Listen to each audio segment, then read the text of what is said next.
Hey everybody, what is going on? I am Maximus Rex and this is Big Baby Reviews. Today is Joe Quesada Day, so we're looking at the next issue of an early miniseries he did early on in his career for DC Comics. This is The Ray, more specifically issue number 4, cover dated May 1992.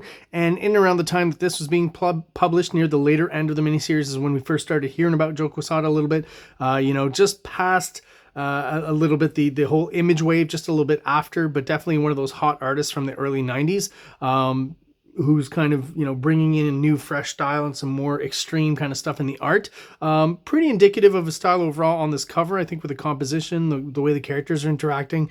Excuse me, some of the textures on the cybernetic arm here and these, what I like to call tick lines on the thigh here, definitely characteristic of Joe Quesada's art in around this time. Is this design here, this is Dr. Polaris, but I don't believe this is like what he looked like at that time. This seems like a Joe Quesada design. I could be wrong, but if I'm right, it almost seems like a little bit of practice right away. Some of the costume elements for his later design for Azrael, and he, of course, he's the character who will become Batman once Batman breaks his back, or has his back broken by Bane, and will eventually, Azrael will become the new Batman with a kind of modified mix of Azrael and Batman's costume kind of smushed together, which is also designed by Joe Quesada. So just after this miniseries is when he really starts to pick up steam, and I guess this is what established him and put him out there as a solid artist, a good storyteller, and I guess probably someone who follows deadlines pretty well, because he got a lot of work after this. A few uncharacteristically Quesada textures still, because we've got this DeBurke gentleman, I think his name is. That's what one of my friends, Ron, was telling me in the comments. The stuff that I see here in the power emanation and some of these lines here, definitely not something I remember Joe Quesada using much of. But definitely these textures here on the Ray seem to be in line with what he was laying down in the pencils. Let's have a look inside, guys. All right, starting off with a really cool splash of, again, Dr. Polaris. Controls the weather somewhat, or at least in this issue, from what I don't know a lot about the character, is able to create like huge tornadoes, basically. Jaxie Harris script, Joe Quesada pencils, Art Nichols still in the inks, and I definitely think Art Nichols is doing a better job on the inside than this other gentleman is inking Quesada on the covers, right? So, if you can't get full Quesada, usually Palmiotti was kind of his regular inker back in the day, but this Nichols guy, I think, is doing a pretty darn good job transferring his pencils over to inks, not so much with the guy on the cover. Got a semblance of Kirby Crackle here, like a modified version of that. And, it's a writer book, so I've talked about this. It's pretty panel heavy, but Quesada still finds a way to break down the storytelling in interesting ways, and varying the panel sizes and widths definitely helps as well. Overlapping them here, doing a bit of the image thing. Again, his depiction of the Ray is becoming pretty consistent with the angular kind of shape. Just got to mention this panel here. Just kind of makes me laugh. The Ray, kind of flying past a cliff and on the way kind of punching into it or something, and rock, kind of molten rock kind of flying away. Just an odd choice, but kind of just makes me chuckle. And as he lands, kind of depowers. I like this visual representation, the way he's handled Ray's depowering. I don't know about the jacket. There's something about the jacket that Ray has is kind of dated, I guess. I don't know if I date it necessarily to the 90s, but I guess the idea of characters wearing jackets over their kind of superhero costumes is a very 90s kind of thing, right? Some had jackets, some had trench coats, right? It was a kind of a fad back then. So I guess my theory that the Ray's dad, or this apparition of the Ray's dad, is not the same as this character here. I thought early on in other reviews I'd mentioned, I thought maybe this was like, the astral projection version, and this might be his actual father in the material world, but I guess I'm wrong on that one. So again, like these, it's not quite the image level of storytelling just yet. Quesada also never really attained that same lack of backgrounds and just one or two big panels per page. I mean, he did cut down on the number of panels later on, but he was still pretty adept at the storytelling. Using the old blinds trope here, does a pretty good job of it. Uses a full silhouette here. The old blinds, which I always give credit to artists who are ballsy enough to do that, because I've never tried it. I feel like I don't know if it would work or not. I'm always kind of anxious about that kind of shot, but he just throws those black lines on her face there, and I think it works pretty well. Again, when you're focusing more on the storytelling than making, this idea of making every image like amazing and beautiful, that probably helps get you through those kinds of panels. Great establishing shot of the bus station. You know, the bus is drawn really well.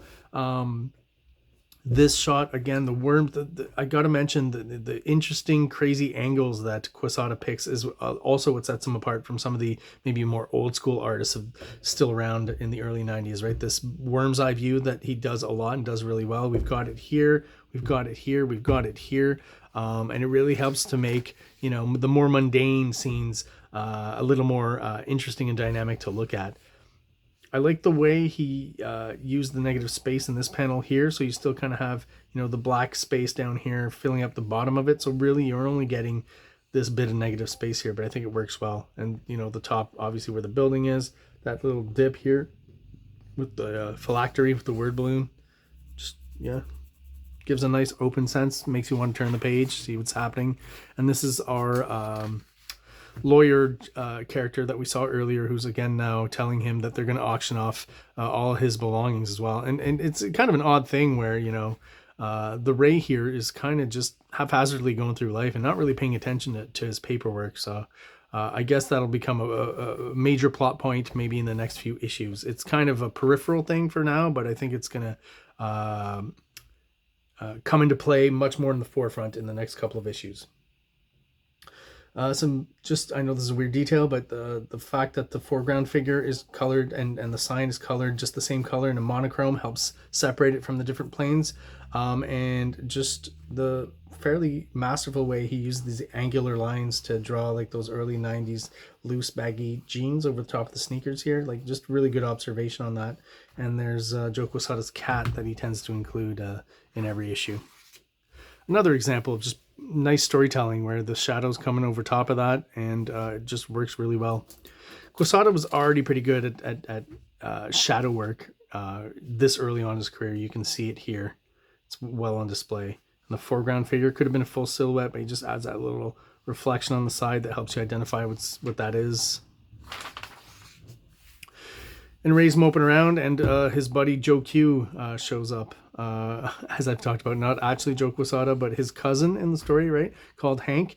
And there's just a weird bit of dialogue here. So it's the early 90s, I guess. So I guess people weren't so sensitive back then about this kind of stuff. But, you know, he comes in, his cousin, "What up, G? Clock you kicking the hype nostalgia tip, man. Yo, G, I'll break out if I'm jamming the set. You know a lot of black guys, don't you? MTV. Got it." So claiming that he's learned all this from MTV, right? Well, I guess watching rappers on MTV. But yeah, would that be called cultural appropriation today? I don't know. I'm not getting involved in that debate. So a bit of a scuffle between Ray and his cousin, and you know, Ray thinking that maybe he knows a little bit too much about him, and he's somehow behind this and knows more than he should. Ends up getting punched, and cousin walking off. Here's another, I've talked about the Mignola influence on QUESADA, and he's mentioned it, right? But the way he does these lips here to me is very Joe QUESADA. Kind of a weird specific detail once again, but it just always reminds me of that Robin shot on the Death in the Family covers that Mignola drew. Even as a kid, there's something about the fact that his lips were that apparent, just to me, not knowing much about comic art and stuff, just seemed even more grotesque. Like, I don't know how to describe it, like almost he'd been beaten and his lips were puffed up or something, swollen. So there's a lot of this throughout the first 4 issues. So finally, we will near the end get a bit more, you know, of a bit of conflict. I find just storytelling wise, it's taken a lot of time for there to be anything kind of interesting. We're at issue 4, and it's still just Ray kind of trying to deal with things and trying to cope with these powers and learn how they work and stuff. And we're still basically just at square one there. Kind of an interesting page overall, right? You don't see a lot of this stuff in 90s comics where they've used a dot pattern back here. I thought that was interesting. It's almost like we're getting effects here that are just today much easier to just recreate and do in the iPad real quick, but they were going for it definitely with stuff like this. And this makes me laugh because, you know, kind of a shorthand way to get out of drawing too much stuff. And, you know, I guess part of making your deadline, just this quick drawing of just, you know, torso, shoulders, and zwippy lines for the you know, the flight trail. I feel like, you know, I would have added at least some arm detail kind of moving back there. Just out of context and just looking at that, it just looks kind of funny. So now they go into flashback mode once again, just pure, unless I'm seeing that wrong, but I'm pretty sure that's just a gray, right? Actual black and white on this page, which helps because when we get back to the rays, I guess you could call them, both father and son, you know, the yellows that they use is very monochrome, but definitely helps pop them on the page. So that's a nice kind of design idea there. Just, yeah, these two pages just have some interesting kind of design ideas. So father and son, once again, just kind of flying, and all of a sudden the ray is hit by some black goop that seems to drain his powers. He falls down, and boom, we got our confrontation. Nice splash shot, really helps break down the monotony of the first set of pages that we saw up to now. Lots of panels and stuff, so this is definitely eye-catching. Once again, I don't know about this design, if it's QUESADA redoing Dr. Polaris, or if he actually looked like this. I feel like there's some QUESADA elements of the design. He's at least QUESADified it, if I can say that.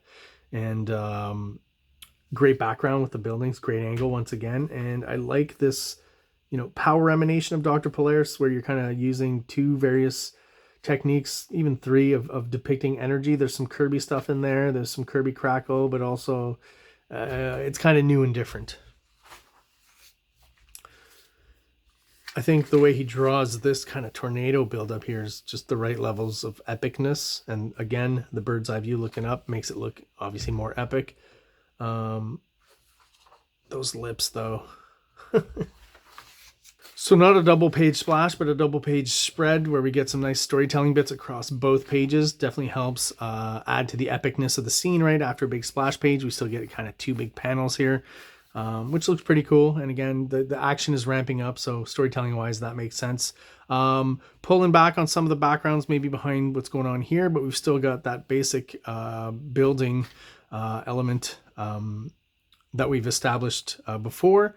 And this is kind of funny. I just realized it looking at this. The story takes place in Philadelphia. This is a pretty specific building in Philadelphia. I took pictures of this when I visited. I know, and I saw these kind of statues and characters all around it. So maybe if you're from Philly, you can tell me a little bit more about it. But I do recognize that from some of my travels. And then I'm starting to wonder if maybe that's even photo referenced as opposed to something like this. It's kind of flat and linear. Here's an odd bit of storytelling on this page where, you know, you got to assume that some of these rocks are falling towards the crowd, right? And then you get this sound effects. I don't even know what that's supposed to be. Kaz poof. And I'm going to assume that Ray has disintegrated the rocks there, but there's no real indication of it. So it's storytelling wise, it's a little bit confusing just seeing that same panel repeated. Just kind of weird. A little bit of dust or, you know, just speckles of ink or something maybe would have helped make that point more evident there. And again, leaving off with a splash page in a weird way. I hadn't really noticed that before in the style, but maybe I'm onto something, or maybe not. I feel like there's just in the structuring of the anatomy and the character here, just a little bit of John Romita Jr. feel that I really haven't picked up in Joe QUESADA before. But looking at this shot here, there's just something about it to me that says John Romita Jr. So there you go, leaving us on a big splash page of Dr. Polaris. All of a sudden, huge. I don't know. I feel like it's a story point. It's not like a symbolic thing. I guess we'll find out, you know, next issue what exactly is going on here. Definitely an odd cliffhanger to leave us on, but there you go. And I guess we'll continue next week when we do our review of the Ray number 5. There you go, guys. That is our review for today. If you're watching and you're still subscribe to the channel, thank you so much. I really do appreciate the support. If you're watching but you're not subscribed, please do so below. It only takes a quick second for you. Really helps the channel out, helps us grow, and helps get us out there to other people who are into comic books just like we are. We're on the road to 500 subscribers. Thanks again, and have an awesome day. Like, subscribe, like, subscribe.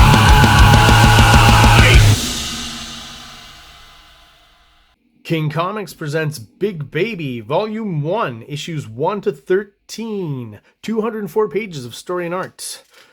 King Comics also presents Star Crasher one-shot, 32 pages, cosmic sci-fi surrealist adventure.